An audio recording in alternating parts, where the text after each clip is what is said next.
ಇಂಡಿ ಪಟ್ಟಣದಲ್ಲಿ ಅಕ್ರಮ ಪಡಿತರ ಅಕ್ಕಿ ಪೊಲೀಸರ ವಶ. ಸಿಪಿಐ ಪ್ರದೀಪ್ ಬಿಸಿ ಹಾಗೂ ಆಹಾರ ನಿರೀಕ್ಷಕರು ಪರಮಾನಂದ ಹುಗ್ಗಾರ ದಾಳಿ.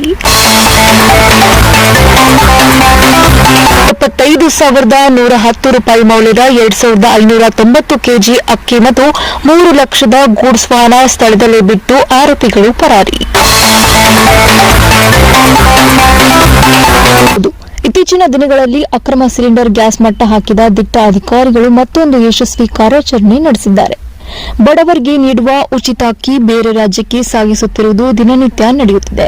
ಇಂಥವರನ್ನು ಮಟ್ಟ ಹಾಕುತ್ತಿರುವ ನಿಂಬೇನಾಡಿನ ನಿಷ್ಠಾವಂತ ಅಧಿಕಾರಿಗಳಾದ ಆಹಾರ ನಿರೀಕ್ಷಕರಾದ ಪರಮಾನಂದ ಹುಗಾರ್ ಮತ್ತು ಸಿಪಿಐ ಪ್ರದೀಪ್ ಬಿಸೆ ಮತ್ತು ಸಿಬ್ಬಂದಿಗಳು ಅಕ್ರಮವಾಗಿ ಪಡಿತರ ಅಕ್ಕಿಯನ್ನ ಸಂಗ್ರಹಿಸಿ ಸಾಗಾಟ ವೇಳೆ ಪೊಲೀಸರು ಹಾಗೂ ಆಹಾರ ನಿರೀಕ್ಷಕ ಪರಮಾನಂದ ಹುಗಾರ್ ನೇತೃತ್ವದಲ್ಲಿ ಅಧಿಕಾರಿಗಳು ದಾಳಿಗೈದಿರುವ ಘಟನೆ ವಿಜಯಪುರ ಜಿಲ್ಲೆಯ ಇಂಡಿ ಪಟ್ಟಣದ ಕುಂಬಾರ ಓಣ್ಯ ರಸ್ತೆಯಲ್ಲಿ ನಡೆದಿದೆ.